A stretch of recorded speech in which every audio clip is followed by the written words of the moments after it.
വയനാട് ദുരന്തത്തിൽ ഉറ്റവരെ നഷ്ടപ്പെട്ട നിരവധി പ്രവാസികളുണ്ട്. പലരുടെയും കിടപ്പാടമില്ലാതായി. ദുഃഖം കടിച്ചമർത്തി പ്രവാസ ലോകത്ത് ജോലി ചെയ്യുകയാണ് ഇവരിൽ പലരും. ജിദ്ദയിലും പരിസര പ്രദേശങ്ങളിലുമുള്ള വയനാട്ടിൽ നിന്നുള്ള പ്രവാസികൾ കഴിഞ്ഞ ദിവസം ജിദ്ദയിൽ ഒത്തുകൂടി. ഇവരെ ആശ്വസിപ്പിക്കാൻ സമൂഹത്തിന്റെ വിവിധ തുറകളിലുള്ളവരും ഒത്തുചേർന്നു.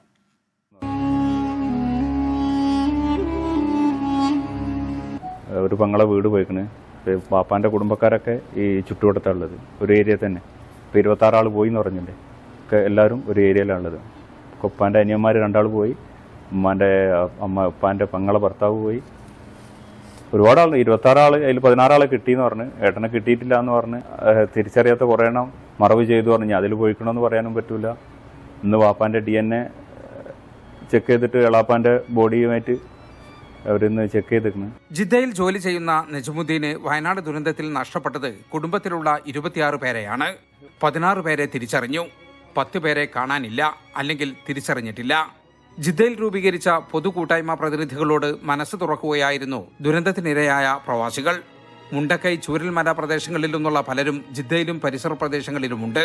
ഉറ്റവരെയും കിടപ്പാടവും നഷ്ടപ്പെട്ടവർ, ദുഃഖം കടിച്ചമർത്തി പ്രവാസ ലോകത്ത് തന്നെ തുടരുന്നവർ. മുമ്പ് ഉരുൾപൊട്ടലുണ്ടായപ്പോൾ ചൂരൽമലയിൽ നിന്നും മാറി താമസിച്ചതുകൊണ്ട് ജിദ്ദയിലെ റെസ്റ്റോറന്റ് ജീവനക്കാരനായ സഫ്വാന്റെ വീട്ടുകാർ രക്ഷപ്പെട്ടു. എന്നാൽ ബന്ധത്തിൽപ്പെട്ട പലരും മരിച്ചു. ഞങ്ങൾ പോയത് ഇപ്പോൾ ഞങ്ങളെ 2 കുട്ടികളും പിന്നെ എളാമ്മൻ്റെ ഭർത്താവ്, പിന്നെ എളാമ്മൻ്റെ മോള് പ്രസവിച്ചിട്ട് ഇപ്പോൾ 16 ദിവസമായിട്ടുള്ളൂ. പിന്നെ ഓലെ 3 ആളെയും കിട്ടിയില്ല. മോളെ കിട്ടി, പിന്നെ ആ കുട്ടിനെയും കിട്ടിയില്ല. അബ്ദുൽ ലത്തീഫിനും പോളിനും സമാനമായ അനുഭവങ്ങൾ പങ്കുവെക്കാനുണ്ട്. 6 ആള്. മൂത്ത താത്താൻ്റെ ഭർത്താവും താത്തയും പോയി, ഒരു വേറെ വീട്ടിലാണ്. പിന്നെ താത്താൻ്റെ മൂത്ത മോനും അവൻ്റെ ഭാര്യയും 2 മക്കളും വേറെ വീട്ടിൽ താമസിക്കും, അടുത്ത് താമസിക്കുന്നത്. അവർ പോയി.